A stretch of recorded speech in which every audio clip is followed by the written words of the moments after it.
Right, so that was just a quick demonstration of how this tool can be used. I use it mainly for decorative grooves, but you can use it for facing off and turning, and even for chamfering.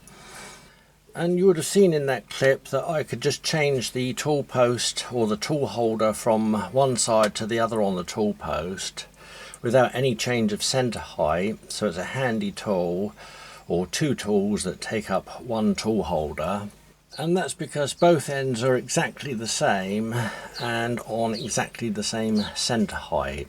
So now I'll show you a couple of dead easy methods to be able to get the Torx screw in exactly the right position and also have a professional angle on either side of the tool. And I'll come in where I finished the milling on the lathe of the seat for the insert. I won't show that to save time. So that's the shank of the tool finished. Both ends are exactly the same, and when the insert goes on either end it'll be exactly the same centre height. And now I've got to find the position for the Torx screws. An easy method to do this is to put the insert on the actual shank there, like that, so it's right up against the shoulder there and equal that way. And then what I do, I've blacked up the ends here with marker pen, and now I get some spray paint and spray down through the whole of the insert.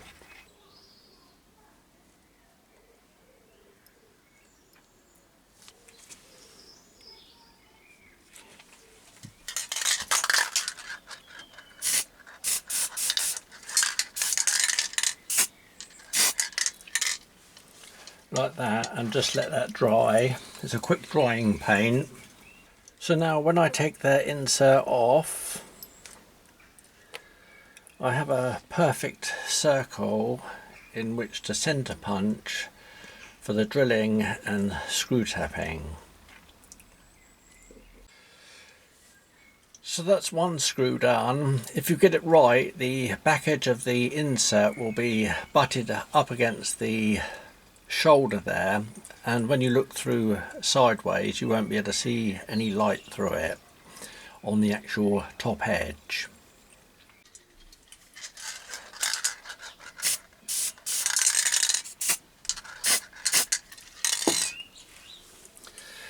And this method saves a lot of messing about.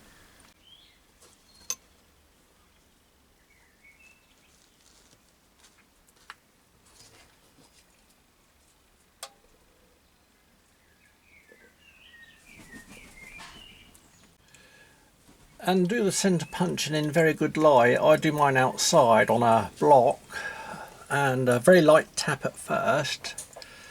If the indent is a little bit off, you can obviously put the punch in the same hole and tap it around until you get it perfect indent within that circle, like that. And then I drill with a small drill first, and then the core diameter for the 4mm Torx screw. You can get these Torx screws online. I got mine on eBay. I've got all different sizes and lengths, and I keep them in a tin like this and in my carbide insert drawer.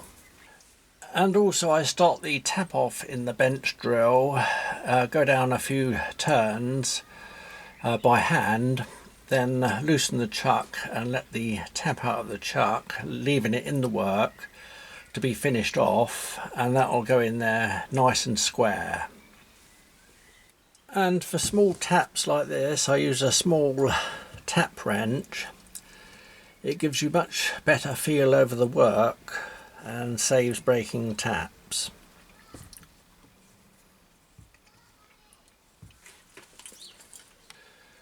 And that's both threads done. And then I take it over to the grinding wheel with the inserts left on, and I grind it out roughly to the angle, and then finish off the angle with the disc sander. And you can actually grind or sand right up to the bottom of that insert. If you put a little bit more angle on the shank, you won't damage the insert, but you'll get a lovely perfect finish like that.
And that's the tool finished, all blackened up with heat and oil. If you do that, make sure you put the tap down again afterwards, the same tap that you used, to clear out any carbon.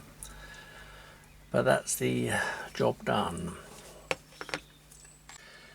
And I'll put a note below for the actual insert that I used on this tool. It can take an 04 radius or an 08 one, so the small or the large one. And the inserts are very low cost to buy.